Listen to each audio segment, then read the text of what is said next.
What's the craziest World War II fact that you know of?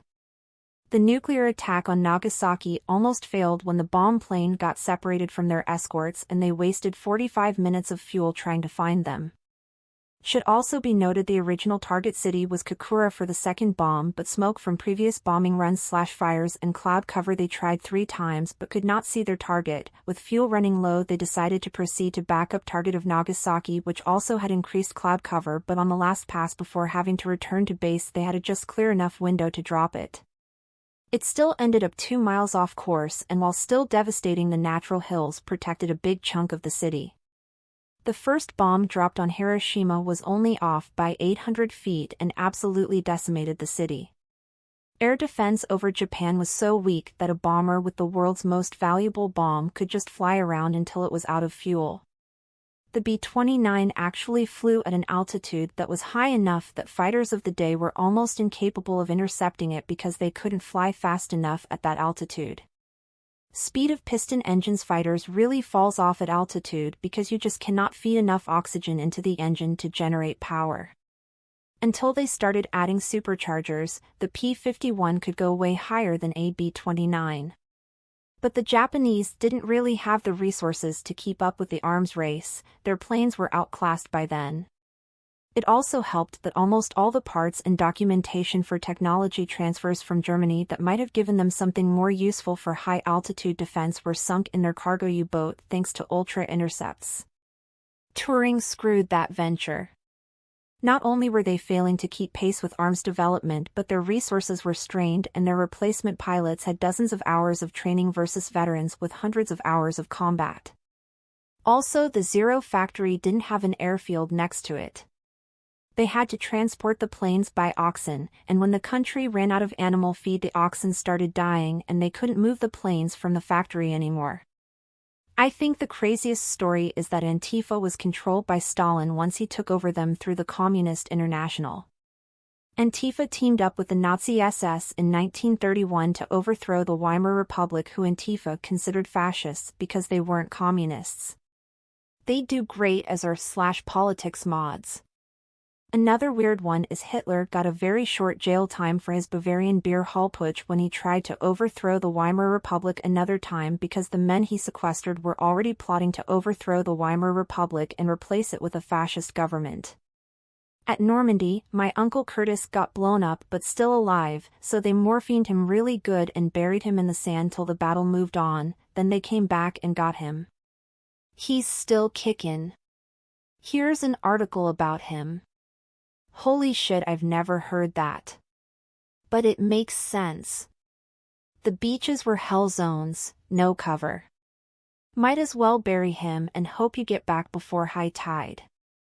Holy shit, I was thinking bury him and hope you get back before he's been shot or bombed again. But, high tide? Wouldn't that be a new hell, waiting injured in the sand as the water rises up past your ears? If it's any consolation, with the morphine they gave he was either unconscious or didn't GAF. He probably wanted to fight the ocean at that point. My all-time favorite WW2 story doesn't involve any violence or killing or destruction at all. Background: weather patterns in the Northern Hemisphere generally move west to east. As a result, the Germans were at a disadvantage in not knowing what weather was coming towards Germany because it was coming from the west, i.e. it was coming through areas controlled by the Allies. So, they decided to secretly emplace an unmanned remote weather station on the coast of Canadian Labrador, which could send weather information to Germany by radio. Remember, no such thing as weather satellites back then. The weather station was emplaced by a U-boat in 1943. Since it was kind of hard to hide, although in a very remote area, the Germans put signs on it saying it belonged to the Canadian Weather Service. They also scattered empty packets of US cigarettes around so if anybody found it, they would assume it was an Allied military installation. It was eventually discovered by the Canadians in 1977. In fact, when it was discovered, the local people assumed it was exactly what the Germans had hoped them to think, that it was a Canadian military emplacement. It wasn't until 1981 that someone asked the Canadian military about their old weather station in Labrador, and the Canadian military said, that's not ours. This is awesome. The Canadians did in fact notice, but they were too polite to say anything. Yep. I recall reading about it. However, if one is familiar with the coast of Labrador, it is no surprise it was not noticed. Desolate even today, it was extremely sparsely populated back then, and there were uncounted places to hide which had never had a human set foot upon them. Even today, I would suggest that the majority of the coastline of Labrador has never been walked. I would say that the majority has never been walked is a stretch, because the Inuit of Nunatsiavut have long inhabited the coast of Labrador, and the Moravian trade missions were prolific, which encouraged the Inuit to roam the coastline for seals and foxes. But yes, the Labrador coast is desolate and isolated. I say this as someone who lives in the interior of the Labrador Peninsula and can confirm the isolation only gets exponentially greater the more inland you go. That time the British dumped a dead man's body with fake plans planted on him so it would wash up in Spain and get turned over to the Germans. Operation Mincemeat for anyone that wants to learn more. Unbelievably meticulous. Nobody did secret agent stuff like the British. They were absolute masters of deception. The British discovered radar, which was helping them kick ass in the air during night time, and they didn't want anyone to know. So they just told everyone that their pilots were eating carrots. And when the Germans successfully jammed radar, they kept transmitting as if it was still working, so the Germans did not know they had succeeded. Wouldn't they have known from the increased number of returning airplanes? Yeah, it's more of a don't let the enemy know anything kind of play. Confirming that the German radar jamming was successful lets them focus on something else. If it's not actually confirmed, then they have to double-check that it's actually working, plan around the Brits potentially still having it, etc. It costs basically nothing to transmit fake messages, so it's just a win even if it's not all that effective. From the position Britain was fighting from, any little disadvantage they could impose on the Germans was great. I watched a documentary of a guy who wanted to be a spy and ended up somehow getting one of the highest medals on the German side and one of the highest medals in the Allied side also. Supposedly the only person to do so. Code name, Garbo. He was just a guy who wanted to be a spy, so he offered MI6 his services and was turned down, so he started spying for the Germans and feeding them false intel to prove to the British he could do it. I thought it was interesting. There was another one that was good about when Americans and German army fought together to fight back the SS that took over some castle towards the very end of the war. It was a few dozen American soldiers and a few dozen German army soldiers. Fascinating. Thanks so much. The Battle of Castle Itter. One of my favorite stories of the war and deserving of its own movie. That Hitler only joined the Nazi Party because the German army sent him to a meeting to basically spy on them. Someone was giving a speech suggesting Bavaria should leave Germany and join Austria. Hitler was enraged by this and went on a rant about why that was a bad idea. The other members were impressed and recruited him to join the party, and the rest is history. He also quickly realized how valuable he was to them because of his oratory skills and charisma. He was an outstanding recruiter. So at one point he threatened to leave and join another party if he wasn't given leadership. They had no choice. Hitler wasn't just some dude who happened to be at the head of the Nazis. He really was a huge part of the reason everything happened as an individual. Ian Kershaw's biographies of Hitler are really great, as well as Richard Evans' Third Reich trilogy, although that's more about Nazi Germany as a whole rather than just Hitler for anyone interested. Of course, Hitler is one of the most written about subjects in history, so there's countless books. Those are just ones I think highly of. The more I read about this fella, the less I care for him. Noiser has an insanely good podcast series about him. It's like 30 hours of content, if not more, and it's narrated so beautifully. It really makes you despise him that much more, and it details his downfall so well that it makes it feel like an epic film. Some endgame level content where Thanos gets it in the end and you literally sigh in relief. That the American superweapon to end the war could have used bats with incendiary bombs glued to them. Lytle S. Adams was a dental surgeon from Pennsylvania who had become fascinated by bats on a trip to Carlsbad Caverns in New Mexico in 1942. He was intrigued by their strength and their habit of roosting before dawn. He also knew that most Japanese buildings were made of wood instead of concrete, making them highly flammable. Thus, an idea started to emerge. If time-release incendiary bombs could be strapped to a large number of bats, a bat bomb could be released over a Japanese city at night, allowing the bats to spread out all over the city and roost before sunrise.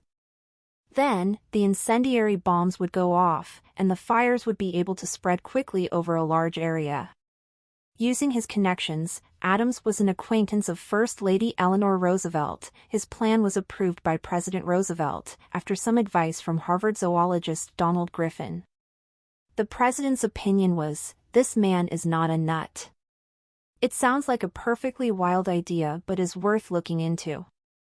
The project was placed under the U.S. Army Air Force.